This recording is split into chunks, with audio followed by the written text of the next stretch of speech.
Hola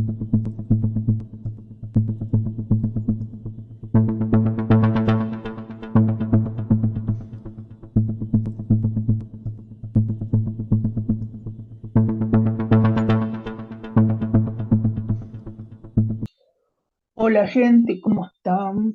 Bueno, en esta clase vamos a estar desarrollando la clase 2 del módulo uno del curso La meteorología en contexto de cambio climático. Quien le habla, soy el doctor Cristian Lescano y en este curso vamos a tener el acompañamiento parcial de dos profesores. Uno es el profesor Pablo Ártico y otra es la profesora Vico Gómez, que son dos profesores que en realidad son licenciados en Ciencias de la Atmósfera, que trabajan en el Servicio Meteorológico Nacional, son inspectores meteorológicos y observadores meteorológicos también, y trabajan en distintos ámbitos educativos. Ellos me van a estar ayudando en este curso, van a estar grabando algunos temas. Ustedes van a poder ver eh, que yo lo voy a estar compartiendo, eh, que voy a estar compartiendo videos que graban ellos, yo los voy a ir editando. Y ellos explican los conceptos básicos de la meteorología y la importancia de la observación de la meteorología en esta clase 2. Entonces, es muy importante que ustedes puedan ver y que puedan desarrollar también eh, el contenido de esos videos que yo les voy a estar compartiendo. Son videos cortitos que duran 15 minutos, 20, 30 minutos y que permite y detalladamente lo que ellos hacen es explicar los conceptos básicos de la meteorología, ¿sí? Entonces, aparte de ver este video, esta clase, que este es el video base del curso, también van a tener estos videos secundarios que le van a ayudar mucho también a comprender y a la vez también cuando terminamos el módulo a poder desarrollar el trabajo práctico que ustedes tienen que hacer para aprobar este primer módulo. Entonces, en esta segunda clase vamos a ver, eh, este módulo se llama La Tierra como planeta y la meteorología, y el tema que vamos a ver en esta clase 2 es el tiempo y clima en Argentina y a escala local. Eh, Lo que nosotros dimos en la clase anterior es el tema de la Tierra y sus sistemas, y relacionado a eso, hoy vamos a ver el tiempo y el clima en Argentina y en escala local. Para no retrasarnos más, vamos a comenzar. Bueno, como dijimos en la clase anterior, en un sentido muy amplio, tanto el clima como el tiempo es consecuencia de las complejas interacciones entre los diversos componentes del sistema climático terrestre. Cuando nosotros hablamos de un sistema, del sistema climático terrestre, hacemos referencia a la atmósfera, a la hidrosfera, a la criosfera, a la litosfera y a la biosfera. Este sistema evolutivo que nosotros podemos observar en esta imagen eh, evoluciona por la influencia de su propia dinámica interna y debido a algunos factores externos. De esta forma, ¿sí? Se puede decir que tanto la meteorología como otras ciencias relacionadas, como la climatología, la geografía, ¿sí? Estudian los tiempos y los climas tal como existen en diferentes tiempos y lugares de la Tierra, como también estudian las causas de por qué estos climas y estos tiempos se dan así, de esta forma. ¿Mm? Como yo lo explicaba en la clase anterior, en la atmósfera se desarrollan los principales procesos climáticos, pero los demás componentes del sistema climático influyen también en la configuración de estos climas. Por ejemplo, en el caso de la hidrosfera, como nosotros tenemos acá en esta imagen, comprende las aguas superficiales y subterráneas en estado líquido, como pueden ser los océanos, los mares, los ríos, los lagos, ¿sí? Tanto de agua dulce como de agua subterránea. Toma parte activa del balance global de energía, ¿sí? Transporte de calor desde las regiones ecuatoriales a las polares, ¿sí? Y también a través, perdón, de las corrientes marinas, ¿sí? Y también en el balance químico del sistema, es decir, en el intercambio de dióxido de carbono con la atmósfera. En el caso de la criósfera, ¿sí? La criósfera es el sistema el subsistema, perdón, que comprende las capas de hielos continentales y marítimos, ¿sí? Sobre y por debajo de la superficie de la Tierra, así como también todos los depósitos de nieve del mundo. Los cambios en las capas de nieve y en la extensión de los hielos, ¿sí? Hielos marinos o hielos continentales, experimentan grandes variaciones estacionales, mientras que los glaciares y las capas de hielos reaccionan mucho más, eh, con mucho más lentitud, podríamos decir, ¿no? La litosfera, en cambio, es la capa superior de la parte sólida de la Tierra, tanto continental como oceánica, y que comprende todas las rocas de la corteza terrestre y también la parte fría, ¿sí? Principalmente la parte elástica del manto superior. ¿Mm? La actividad volcánica, por ejemplo, aunque integra la litosfera, eh, en esta ciencia no se considera parte del sistema climático, ¿sí? Pero actúa como factor de forzamiento externo. ¿Mm? Un volcán. La biosfera es la parte del sistema terrestre que comprende todos los ecosistemas, ¿sí? Y todos los organismos vivos presentes en la atmósfera. Eh, la Tierra, ¿sí? Sería la biosfera terrestre, o los océanos, por ejemplo, sería la biosfera marina. Esto incluye la materia orgánica muerta derivada, ¿sí? De ellos. Por ejemplo, como la basura, la materia orgánica del suelo y los detritos oceánicos. Además de las complejas interacciones que existen entre los componentes del sistema climático terrestre. El mismo se encuentra condicionado por forzamientos radiativos, ¿sí?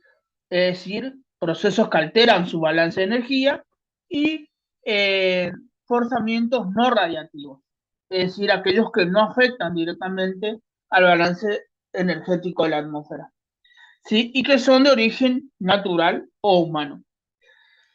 Cuando se estudia el tiempo y el clima, se incluye el análisis de distintos elementos del clima, como ser la temperatura, la presión atmosférica, los vientos locales y globales, la humedad y la precipitación, así como también factores geográficos, por ejemplo, la latitud, la altitud, la continentalidad, las corrientes marinas, el relieve, ¿sí? Entre otras cuestiones. ¿Mm? Bien, tenemos que diferenciar, hacer una diferencia importante en lo que es el tiempo y el clima, ¿sí? El estudio de las condiciones de la atmósfera se puede realizar desde diferentes escalas temporales y de diferentes escalas espaciales. El estudio del tiempo abarca el estado instantáneo de la atmósfera en un momento dado, ¿sí? Y está definido por los distintos elementos climáticos. La evolución del tiempo está condicionada por las diversas perturbaciones que tienen lugar en el seno de la atmósfera. ¿Sí? En cambio, el estudio del clima comprende el conocimiento y aplicación de las condiciones medias de la atmósfera de un determinado lugar. ¿Sí? Entonces, en términos rigurosos, ¿sí? Es el promedio del estado del tiempo, ¿sí? O sea, de un lugar. ¿Por qué? Porque para conocer las condiciones atmosféricas de un lugar es necesario conocer su dinámica pasada para de esa manera poder estimar el promedio y así predecir su comportamiento futuro, ¿sí? Entonces, si nosotros observamos la primera imagen, nosotros en la primera imagen podemos observar un sistema de tormenta, ¿sí? Que está ingresando en una ciudad, ¿m? Una ciudad X, podríamos decir, ¿no? En este caso, este sistema de tormenta va a tener una durabilidad en el tiempo cronológico, en el tiempo horario, ¿sí? No es que esa nube o esa tormenta se va a mantener durante muchos años. Va a estar ahí quizás 3 horas, 4 horas, 10 horas, 12 horas, 24 horas, ¿sí? Después se va a retirar y va a estar afectando a otros lugares seguramente. Entonces, en este caso, estamos hablando de tiempo, ¿sí? En este ejemplo. Si vemos el segundo ejemplo, también vemos un sistema nuboso, ¿sí? Una tormenta que está afectando también a otra localidad, ¿sí? Todas estas condiciones meteorológicas se van a estar dando en un determinado tiempo, ¿sí? En un momento dado, ¿sí? Y va a estar afectando a un lugar determinado. ¿Estamos? Es decir, que no va a durar muchos días, ¿sí? ¿Puede durar un día, 2 días? Sí. Entonces, ahí estamos hablando de tipos de tiempo, ¿sí? Acá tenemos otra imagen donde podemos ver un paisaje. Esto sería Sierra de los Padres, donde vemos un paisaje, ¿sí? Una parte alterada por el hombre y otra, y en el fondo vemos un paisaje con vegetación. Bueno, esta vegetación nos está indicando o nos está diciendo qué tipo de clima es, en qué estación se encuentra, ¿sí? Pero principalmente nos está indicando el tipo de vegetación y eso nosotros podemos determinar a qué tipo de clima hace referencia, ¿sí? Entonces, esta tercera imagen nos estaría mostrando, ¿sí? Estaría relacionando, podríamos relacionarlo con lo que es el clima, porque el clima, nosotros en meteorología no estudiamos el clima, ¿sí? Pero sí lo tenemos en cuenta, ¿sí? Porque tenemos que recurrir a datos históricos para poder comprender. ¿Mm? Y en esta última imagen que vemos acá, también hace referencia al clima, porque el clima lo que tiene es, caracteriza fisiológicamente a un lugar. ¿Mm?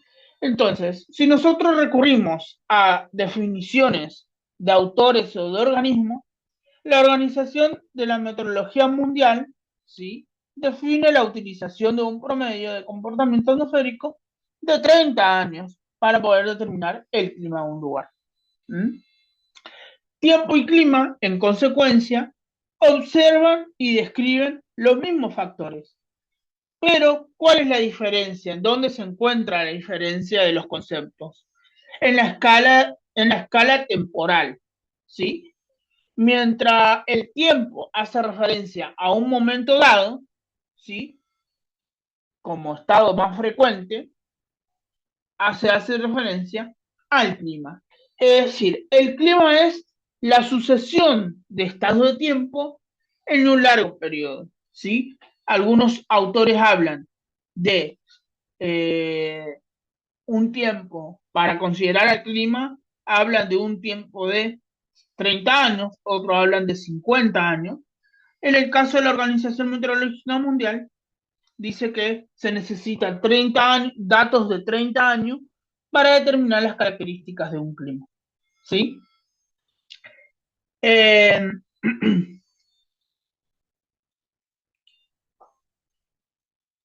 entonces, la predicción del clima, cuando ustedes escuchan sobre la predicción del clima, a estimar la evolución más probable del clima en el futuro, ya sea a escala temporal, estacionales, interanuales o mucho más a largo plazo, 30 a 50 años. Según la escala temporal de la predicción, se puede distinguir la predicción meteorológica hasta 10 días, de la climática podemos hablar de estaciones, años, décadas, inclusive de siglos. ¿Sí? Si hablamos a escala espacial, tenemos que mencionar que los procesos abarcan una longitud y una superficie determinada que se puede clasificar en micro, ¿sí? Micrometeorológica, o sea, local, meso y a escala sinóptica, que sería más global. El clima puede ser estudiado de diversas formas, ¿sí? Por ejemplo, la paleoclimatología se enfoca en la reconstrucción de los climas pasados mediante el análisis de registros tales como testigos de hielo, los anillos de los árboles, ¿sí? La la paleotempestología, por ejemplo, emplea los mismos registros para ayudar a determinar la frecuencia de huracanes en escalas milenarias, obviamente. El estudio de los climas temporáneos incorpora datos meteorológicos acumulados durante muchos años, tales como registros de lluvia, temperatura y composición atmosférica. ¿Mm? El conocimiento de la atmósfera y su dinámica es expresado en modelos, ¿sí? Ya sean modelos estadísticos, ¿sí? O eh, ya sea modelos estadísticos o matemáticos, que van a ayudar a integrar las diferentes observaciones y a poder verificar cómo se ajustan entre ellas. ¿Sí? La modelación es usada para entender el pasado, justamente, para entender el presente y los posibles tipos de tiempos futuros.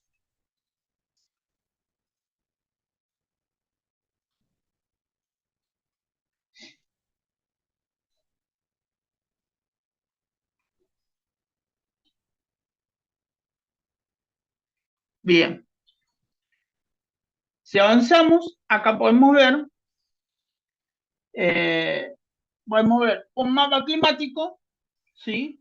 Con la distribución de los climas. Por ejemplo, lo que está representado en rojo, estaríamos viendo los climas cálidos y sus subclimas, ¿sí? Lo que está en amarillo, podemos ver que es un clima semiárido a árido. Lo que es templado, ¿sí? En color naranja, y lo que es clima frío en color celeste o azul. ¿Mm? Estos climas, como yo les muestro acá, van a estar afectados por diferentes factores. Por ejemplo, en el caso de los climas cálidos, va a tener un predominio de viento del noreste y del noroeste, ¿sí? Durante el verano principalmente y durante todo el año. Va a tener un clima predominantemente continental, es decir, que no va a estar influenciado directamente por el océano, ¿sí? Ni por el océano Atlántico ni por el océano Pacífico. Y es una región, ¿sí? Climática que va a depender de la presencia de frentes fríos, masas de aire y movimientos convectivos, en verano principalmente. En el caso de los climas templados, el predominio va a ser predominio del viento de distintas direcciones, es decir, acá ya tenemos presencia de áreas costeras, que incluye el océano, Bahía Blanca, Mar del Plata, Villa Gesell, ¿sí? Ciudades costeras que, principalmente la provincia de Buenos Aires, obviamente, eh, y toda la Patagonia, en el que va a haber gran diferencia en las corrientes de aire y cómo va a ingresar esas corrientes de aire por cómo se disponen las costas, ¿sí? Inclusive en el mismo Mar del Plata. Tenemos gran diferencia entre la orientación de las costas. Entonces, el predominio del viento va a ser de distintas direcciones. Predominio continental en el oeste, es decir, en esta zona vamos a tener un clima templado, pero más continental, ¿sí? Más de transición, más continental. Y más en esta zona vamos a tener ya un clima más templado oceánico, más oceánico, ¿sí? En esta zona vamos a tener un templado más serrano por las sierras, Sierra de Tandil, Sierra de Ventaña. Va a depender de frentes fríos, de masas de aire, tanto polares como masas de aire tropicales. Y en la Patagonia va a haber predominio del oeste, afectado por el círculo general de la atmósfera, vientos del Pacífico, Atlántico y Antártico, y diferencias de este a oeste, ¿sí? Es decir, acá vamos a tener una zona eh, más semiárida, ¿sí? Y acá más lluviosa, más húmeda. En toda esta zona, ¿sí? Que tenemos acá, que es lo amarillo, es la zona conocida como diagonal árida, y está influenciada justamente por la orografía, ¿sí? Vientos del Pacífico, ¿sí? Y del Atlántico, afectado por masas de aire eh, del Pacífico, polar y Atlántico. Obviamente el relieve y la topografía son factores importantes en esta zona. Eh, Corrientes de chorno, ¿sí? Frentes, vientos locales, etcétera.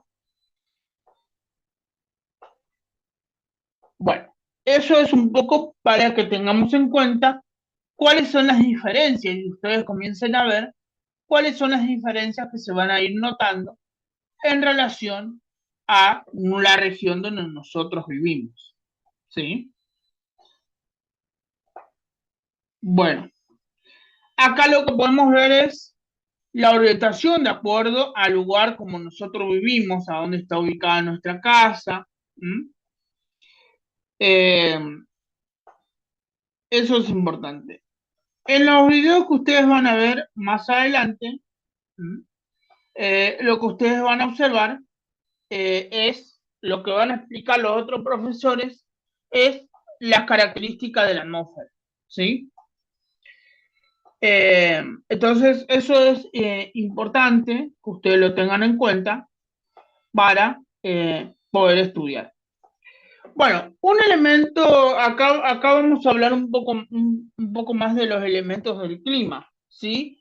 Un elemento meteorológico o climático es cualquiera de las propiedades o condiciones de la atmósfera que tomadas en conjunto particularizan el estado físico del tiempo de un lugar.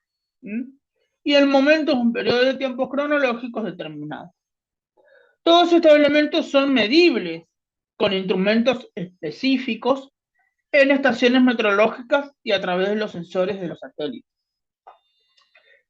Estamos hablando de la radiación solar, del balance de radiación Tierra-atmósfera, de la temperatura, de la presión atmosférica, de los vientos, de la humedad y de la precipitación. Obviamente que hay otros, pero nosotros vamos a hacer hincapié en eso. El primer elemento importante es la radiación solar, ¿sí? ¿Por qué? Porque el sol es la principal fuente de energía del sistema climático. Esta energía es indispensable para los procesos físicos, químicos y biológicos que se desarrollan en la superficie terrestre y reciben el nombre justamente de radiación. Esta radiación viaja a través del espacio en forma de ondas electromagnéticas y que se propagan, como nosotros conocemos, a una velocidad denominada velocidad de la luz. Los cambios regulares en la energía solar que alcanza un determinado lugar en diferentes épocas del año influyen en la temperatura, que es un poco lo que nosotros vemos en esta imagen que yo les estoy mostrando. A su vez, los cambios de temperatura inciden en las variaciones de presión, en los sistemas de vientos, en la precipitación, en las corrientes marinas, entre otros sistemas. ¿Sí? Variables que en conjunto van a definir el clima o el tiempo y el tiempo en distintas regiones de nuestra Tierra. Lo que nosotros tenemos que tener en cuenta, ¿sí?, es que la Tierra se encuentra simultáneamente sujeta a dos movimientos.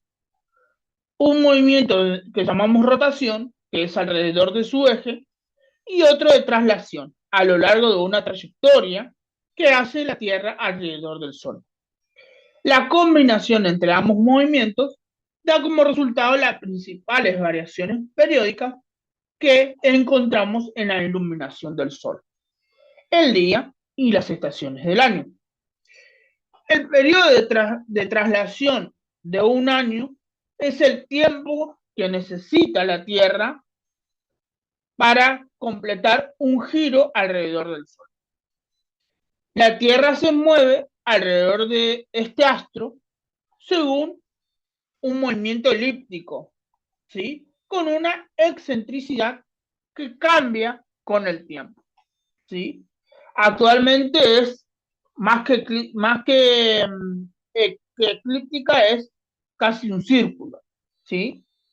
El tiempo que tarda en describir una vuelta completa a la Tierra alrededor del Sol es aproximadamente de 365 días. Eso va a ir variando, obviamente.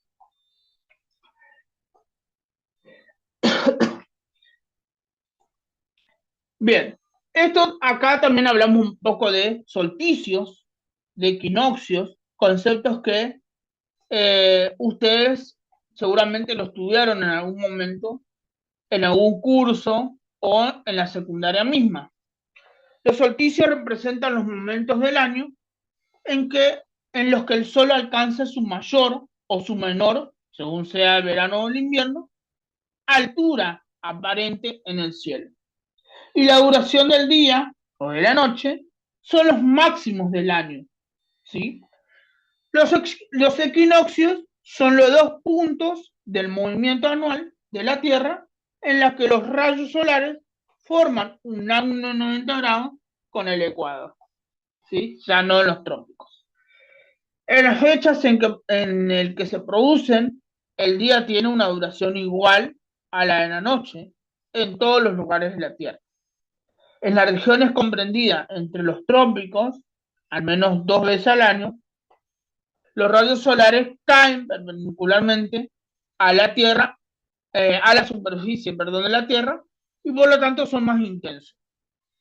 Hacia los polos, la inclinación con la que llegan los rayos solares se va a ir acentuando, ¿sí? Va a ir disminuyendo consecuentemente la cantidad de radiación recibida por unidad de superficie. Por ejemplo, nosotros en este momento, ¿sí?, que estamos en época de otoño, ¿sí?, los rayos solares van a ir cayendo cada vez más inclinados, por lo tanto la radiación va a ir siendo cada vez menor. Otro factor importante es la duración del día. Cuanto más largos sean los días, mayor será la cantidad de energía solar disponible para alcanzar el suelo y calentarlo, ¿sí? Que los días de verano van a ser más largos que los días de invierno, ¿sí? Esto se debe justamente a la inclinación del eje de rotación de la Tierra, ¿sí? que es uno de los que es de uno, la inclinación del eje de la Tierra es de unos 23,5 grados aproximadamente, con respecto a la perpendicular al plano de la órbita terrestre. ¿Sí? Este fenómeno o esta inclinación produce que el hemisferio sur esté inclinado hacia el Sol en verano, es decir, en diciembre, enero y febrero, y se aleje del Sol en el solsticio de junio. ¿Sí? Es decir, en el hemisferio norte va a ocurrir lo contrario. ¿Mm? Pero a nosotros nos interesa qué sucede en nuestro hemisferio. ¿Sí? Bueno, con respecto a lo que es la temperatura, vamos a avanzar un poquito más. Bueno, acá tenemos la radiación, que también va a influir en la radiación, no solamente el factor astronómico, sino también el factor tiempo, ¿sí? Por ejemplo, cómo se encuentra, en qué orientación se encuentra nuestra vivienda, nuestra ciudad, nuestra casa, ¿sí? Eh, la cantidad de nubosidad que haya durante el año en promedio, la cantidad de nubosidad que haya en ese mes o en esos días, y también los cuerpos de agua, ¿sí? Que va a afectar al brillo o al albedo de la superficie en donde nosotros nos encontremos, ¿sí? La temperatura de la Tierra, ¿sí? Ya hablando de temperatura, que es otro de los elementos importantes de nuestro sistema, la temperatura de la Tierra es resultado de un equilibrio entre la energía que recibe el Sol, la Tierra, y la energía que libera la Tierra al espacio exterior. Alrededor de la mitad de la radiación solar que recibe la Tierra y su atmósfera se absorbe en la superficie. La otra mitad es absorbida por la atmósfera o reflejada hacia el espacio por las nubes, por las pequeñas partículas en la atmósfera, por la nieve, el hielo y los desiertos en la superficie de nuestra Tierra. La radiación solar, reflejada por la superficie terrestre y por las nubes, recibe el nombre justamente de albedo. ¿Sí? Parte de la energía absorbida en la superficie terrestre vuelve a irradiarse, ¿sí? O podemos decir también que es de vuelta a la atmósfera y al espacio, en forma de energía calorífica o energía térmica. La temperatura que sentimos nosotros es una medida de esta energía calorífica, ¿sí? En la atmósfera, no toda la radiación térmica emitida, ¿sí? Por la Tierra alcanza el espacio exterior.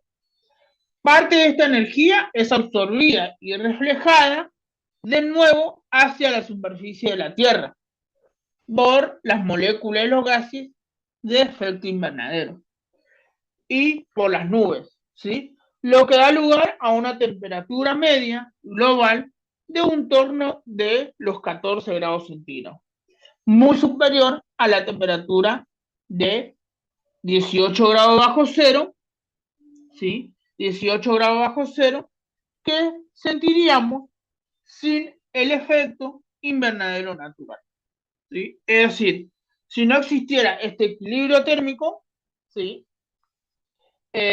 Nuestra Tierra, o sea, o la troposfera, la capa donde nosotros vivimos, tendría 18 grados bajo cero, ¿sí?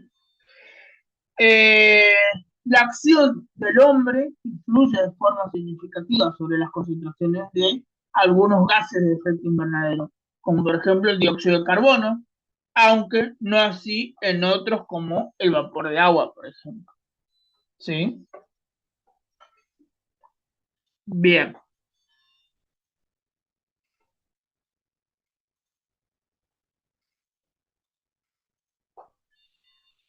sigamos. Se me tilda por ahí. Bueno, acá tenemos lo que hablábamos, radiación y radiación y el equilibrio, ¿sí?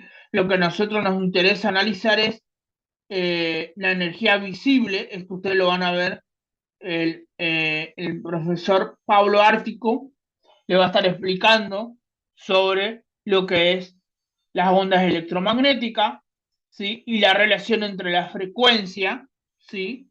Y la longitud de onda, ¿sí? Eso le va a estar explicando el profesor Ártico. Lo que yo le voy a estar diciendo acá en esta clase es que la temperatura, ¿sí? Es considerada un indicador, ¿sí? Es un indicador de la cantidad de energía calorífica acumulada en el aire, ¿sí? A eso nosotros denominamos temperatura en meteorología. Las diferencias de radiación solar dan origen a variaciones de temperatura según la hora del día, según la estación del año y según la latitud. También puede variar debido a la distribución de los distintos tipos de superficies y en función, obviamente, de la altitud del lugar. En nuestro país, la temperatura se informa, ¿sí? O está medida, o la unidad de medida que se usa es el grado Celsius o grado centígrado. Existen otras escalas de temperatura, ¿sí? Como por ejemplo el grado Fahrenheit o el grado Kelvin. ¿Sí? La escala Celsius es muy usada en la vida cotidiana, en la industria, en la ciencia de la mayoría de los países del mundo, salvo en algunos países de habla inglesa. ¿Sí? El 0 °C está fijado por el punto de fusión del hielo y el 100 °C por el punto de ebullición del agua. La escala está dividida en 100 partes iguales con intervalos de 1 °C. Por eso también se llama escala centígrada o grado centígrado. Para temperaturas menores a 0 °C se asignan valores negativos, ¿sí? En el caso de la escala de Fahrenheit, se utiliza habitualmente en Estados Unidos. El termómetro se gradúa entre 32 grados Fahrenheit, que corresponde a los 0 °C de nuestro termómetro, y 212 grados Fahrenheit, que corresponde a los 100 °C de nuestra unidad de medida. En cambio, la escala Kelvin es la más usada por los científicos. Es una escala que no tiene valores negativos, ¿sí? De la temperatura, y su cero se sitúa en el estado en el que las partículas que forman la materia no se mueven. El punto de ebullición del agua corresponde a los 373 Kelvin y el de congelación eh, está ubicado a los 273 Kelvin. Por lo tanto, una variación de 1 grado en la escala de Kelvin es igual que una variación de 1 grado en la escala de Celsius. ¿Sí? Eso es lo que ustedes tienen que comprender en esta clase.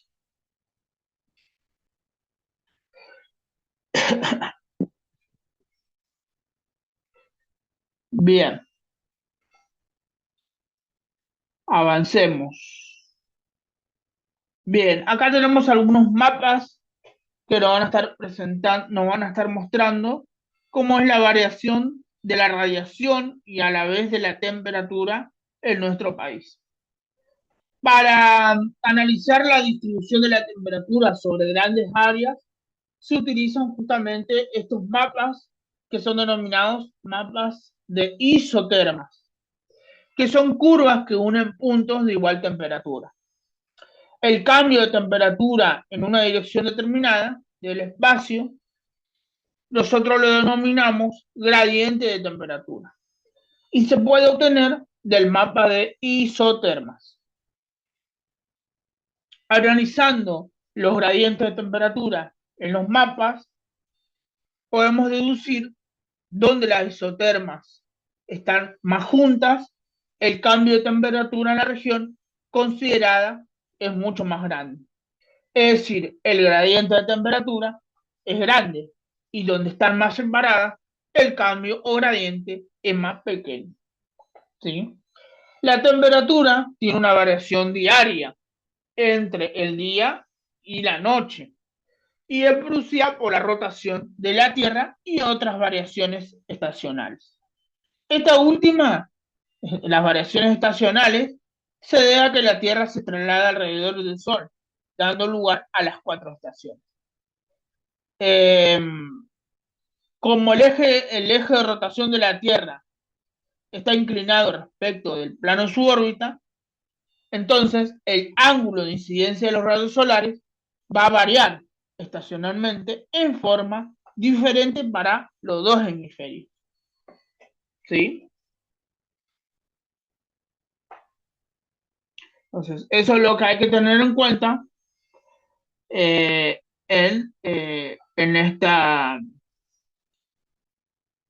en esta, en esta situación. Con respecto a lo que es otro elemento importante, aparte de la temperatura, la radiación solar y demás, es la presión atmosférica. La presión atmosférica es el peso de la masa de aire sobre la superficie de la Tierra. Aunque no percibimos las variaciones horarias o diarias en la presión del aire, la presión atmosférica es muy importante en producir cambios en el tiempo meteorológico. Las variaciones de presión atmosférica de un lugar a otro son las responsables del movimiento del aire, que forman los vientos, y también uno de los factores más importantes en el pronóstico del tiempo.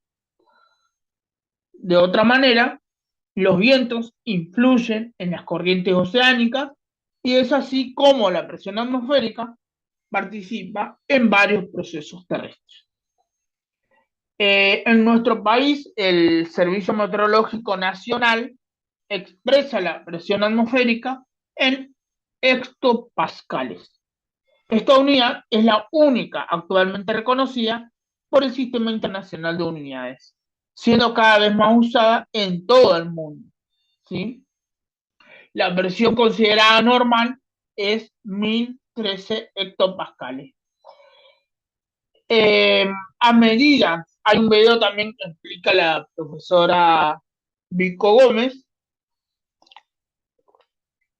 sobre el comportamiento que tiene la atmósfera. A medida que se asciende en la atmósfera, la presión atmosférica es menor porque la columna de aire se acorta, ¿sí? Y en consecuencia pesa menos. ¿Mm? Como la atmósfera es comprensible, porque es una capa gaseosa, ¿sí? Entonces compresible, debido a la acción de la gravedad terrestre, su masa experimenta una marcada disminución con altura, ¿sí? De tal modo que el 50% se encuentra concentrado por debajo de los primeros 5,5 kilómetros. El 90% por debajo de los primeros 16 kilómetros y el 99% por debajo de los primeros 32 kilómetros. Sin lugar a duda, esta variación de las masas podríamos decir que se refleja en la presión atmosférica. Por lo tanto, experimenta, ¿sí? O va a experimentar una importante disminución con la altura, ¿sí? Entonces, en la altura, la presión atmosférica va a ser mucho menor. ¿Mm?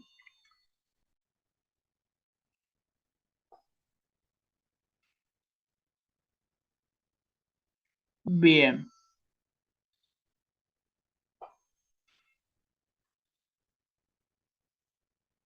sigamos. Bueno, acá tenemos algunas imágenes.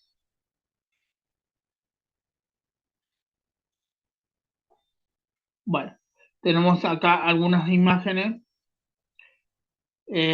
importantes, por ejemplo, en el caso, bueno, los vientos, la precipitación, ¿sí? Eso también van a estar explicando los profesores en otros videos, que ellos me van a estar ayudando.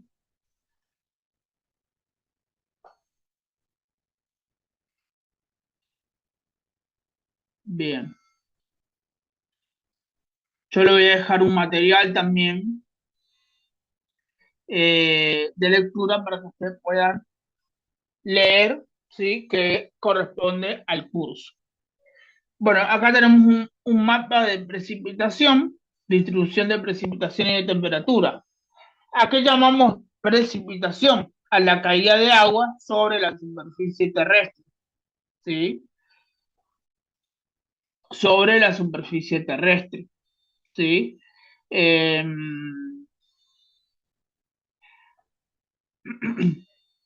y esta precipitación se puede dar en forma líquida o en forma sólida. Resulta de un proceso generado por el enfriamiento de masas de aire húmedo debido a la ascensión y a la presencia de núcleos de condensación o de congelación, ¿sí? Lo que atraen moléculas de agua y originan las lluvias. Eso nosotros lo vamos a ver más adelante. ¿Mm?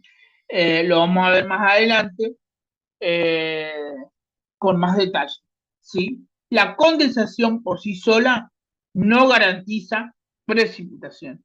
Los requisitos para que el agua precipite van a ser el aire ascendente húmedo, que implica enfriamiento y cambios de presión, es decir, el aire se enfría por expansión, ya que la presión atmosférica desciende con altura. Presencia de núcleos de condensación para que se produzca el cambio de fase de vapor a líquido o sólido, gotas de agua, ¿sí? O cristales de hielo que crezcan lo suficiente como para contrarrestar las corrientes ascendentes de aire en las nubes y así poder alcanzar la superficie terrestre. Las gotas de nube, ¿sí? Son de tamaño muy pequeño, en promedio menos de 10 micrómetros de diámetro, ¿sí? Es decir, un cabello humano tiene un diámetro de alrededor de 75 micrones, pensemos en eso. Y debido a su pequeño tamaño, la velocidad de caída de las aguas es muy baja, ¿sí?